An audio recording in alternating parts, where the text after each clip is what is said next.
Well, you also came along as a blonde after the old blondes, Harlow, and when they had a lot of dark women like Stanwyck and all. You know, That's true. And then but you have to remember that Lauren Bacall came out a couple of years before me.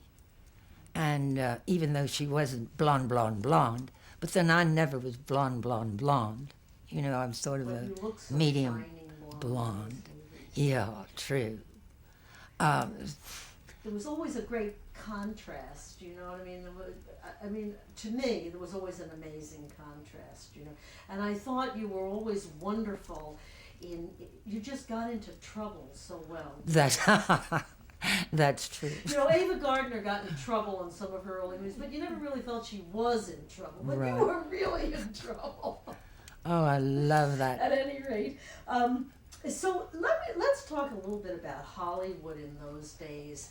It was a little town, right? It was a small town in those Well, it's quite different from what it is today. I mean, there were not as many edifices that were very, very tall as there are now. There was a simplicity. And of course, all those palm trees were very intriguing when you first came out here. But the social life. The social life. Yeah. It wasn't, extensive. At least it wasn't extensive in my case, because I made one film after the other, and there was very little time, to have a social life per se. I mean, we worked 7 days a week. We did not work 5 days a week. So on Sunday, you certainly had to rest, but more than that. You had to learn your 6 days. On Sundays, you had to learn your lines for the following week. So there was really very little time to socialize. As I look back, I don't see you. Remember I said to you on the phone about Mitchum. I don't see you having that 24-hour-a-day thing, working, showing up at this premiere, photo play in your living room. Well, as I said to you earlier, I still am, but was a severe introvert. I mean, I went to a premiere perhaps 2 or 3 times, and it was so painful. I can't explain why, but psychologically it just absolutely, have all these people, the adulation, the people staring at you, I don't know that, you cannot touch me quality which they presumed existed. All of that made me very apprehensive. So if I could stay away from a premiere, I would. And also you weren't part of a little kind of housewife group, the double dating group or anything? No, I wasn't. One of my friends during that time was Patricia Neal, who, did the Fountainhead and whatnot, and she was mad about Gary Cooper.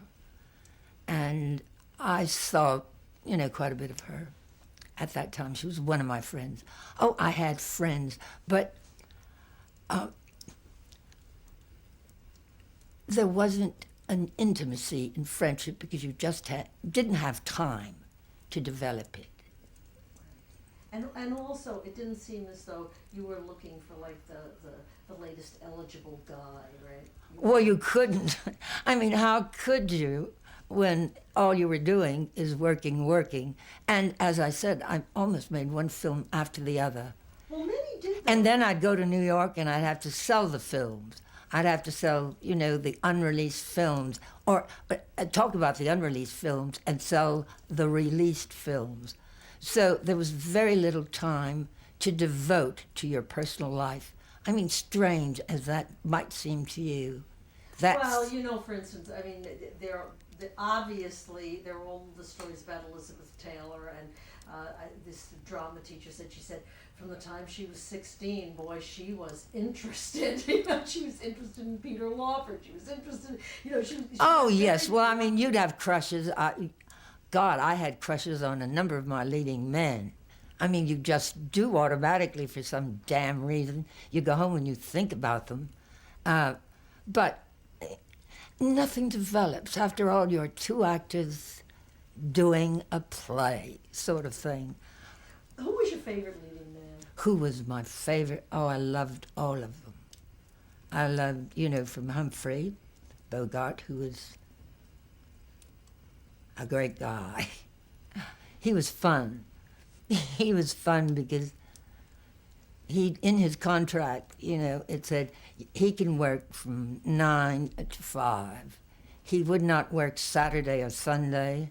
Lunch would have to be an hour and a half. He would always come in late in the morning. This was nothing against him.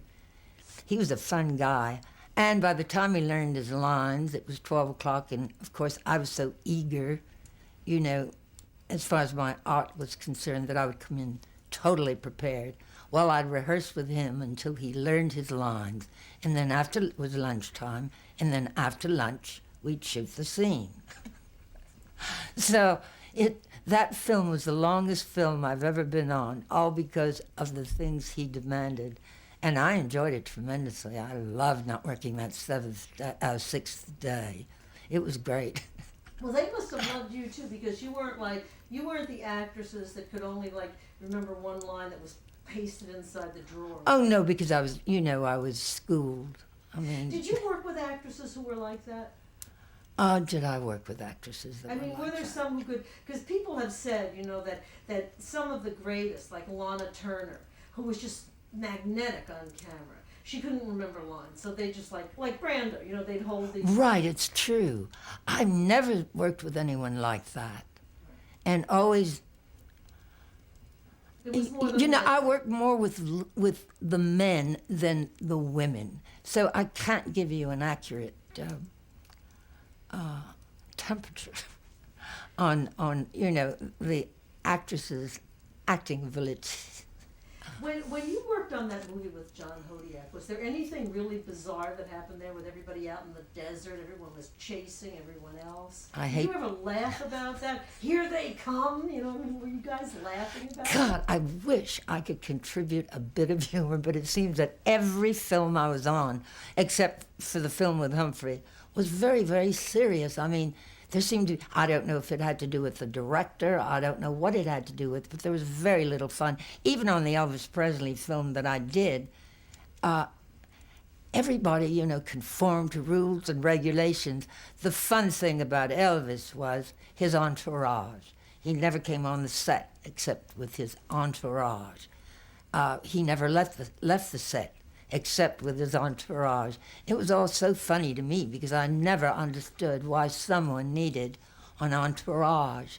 But he was fascinating to work with because he had a photographic mind. He came in prepared every day, and he had these eyes that were just so fascinating. I mean, they absolutely mesmerized me.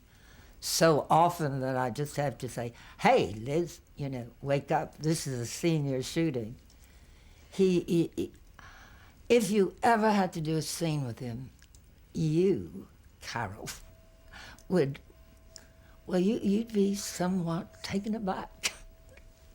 He was that hypnotic. He was. Come No, on. I know. And yet that's what he was. After all, I'm not a stupid woman, nor was I then. But there's just something about his sex appeal, I guess you'd say. But the eyes particularly, there was something so seductive about those eyes. And how about Jerry and Dean? Oh, well, they were crazy. I mean, I'll tell you, on that set, we all had water pistols.